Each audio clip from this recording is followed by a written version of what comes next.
السلام علیکم ورحمۃ اللہ وبرکاتہ۔ بسم اللہ الرحمن الرحیم۔ ایک شخص کے 3 بیٹے تھے۔ اس نے تینوں کا نام ہجر رکھا ہوا تھا۔ دن گزرتے گئے، یہاں تک کہ اس کی موت کا وقت قریب آ گیا۔ اس نے بیٹوں کو وصیت کی کہ ہجر کو وراثت ملے گی، ہجر کو وراثت نہیں ملے گی اور ہجر کو وراثت ملے گی۔ وصیت کرتے ہی وہ مر گیا، خود تو فوت ہو گیا، مگر اپنے تینوں بیٹوں کو حیرت میں ڈال گیا کہ کیسے فیصلہ ہو کہ کس ہجر کو وراثت نہیں ملے گی۔ تینوں نے فیصلہ کیا کہ شہر جا کر قاضی سے اس کا فیصلہ لیتے ہیں۔ تینوں شہر پہنچے، قاضی کی خدمت میں حاضر ہو کر اپنی وراثت کا معاملہ قاضی کے سامنے رکھ دیا۔ ان کا قصہ سنتے ہی قاضی بہت حیران ہوا۔ تینوں سے کہا کہ آج کی رات مہمان خانے میں ٹھہرو، وہ کل تمہیں سوچ کر کوئی حل بتاتا ہوں۔ جب تینوں مہمان خانے پہنچے تو انہیں محسوس ہوا کہ کوئی نگرانی کر رہا ہے۔ کچھ دیر بعد انہیں کھانے میں گوشت اور روٹی پیش کی گئی۔ پہلے ہجر نے کھانا دیکھتے ہی کہا کہ یہ سالن کتے کے گوشت کا ہے۔ دوسرے نے کہا جس عورت نے روٹیاں بنائی ہیں وہ پورے دن کی حاملہ ہے۔ تیسرے ہجر نے مسکراتے ہوئے کہا کہ قاضی حرام کی اولاد ہے۔ نگرانی کرنے والے نے قاضی کو سب باتیں بتا دی۔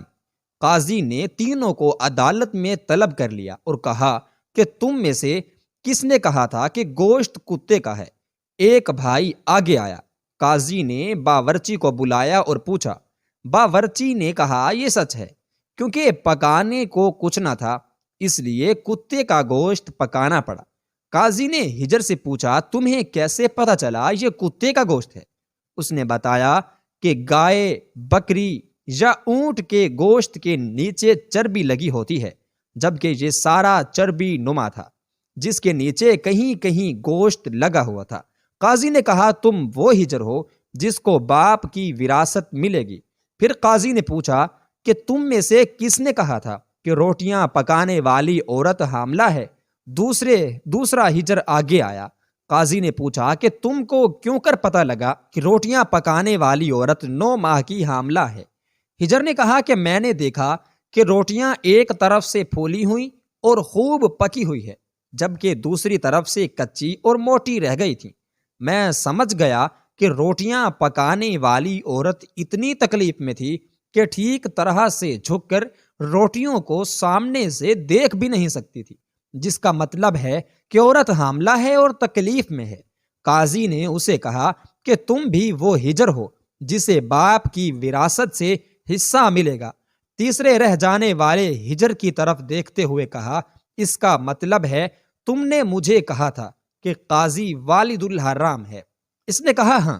قاضی اٹھ کر اندر گیا اور اپنی والدہ کے سامنے یہ سوال رکھ دیا۔ والدہ نے کہا کہ یہ سچ ہے۔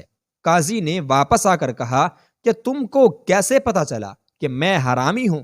اس نے جواب دیا کہ اگر تم حلالی ہوتے تو مہمان خانے میں ہماری نگرانی نہ کراتے، ہمیں کتوں کا گوشت نہ کھلاتے اور نہ ہی کچی روٹیاں کسی مظلوم تکلیف دہ عورت سے پکواتے۔ قاضی نے اس سے مخاطب ہوتے ہوئے کہا کہ تم وہ ہجر ہو جسے اس کے باپ کے مال سے حصہ نہیں ملے گا۔ تیسرے نے حیرت سے پوچھا مگر ایسا کیوں؟ قاضی نے جواب دیا کہ ایک حرامی ہی دوسرے والد الحرام کو ٹھیک ٹھیک پہچان سکتا ہے، اور تم میری طرح حرام کی اولاد ہو۔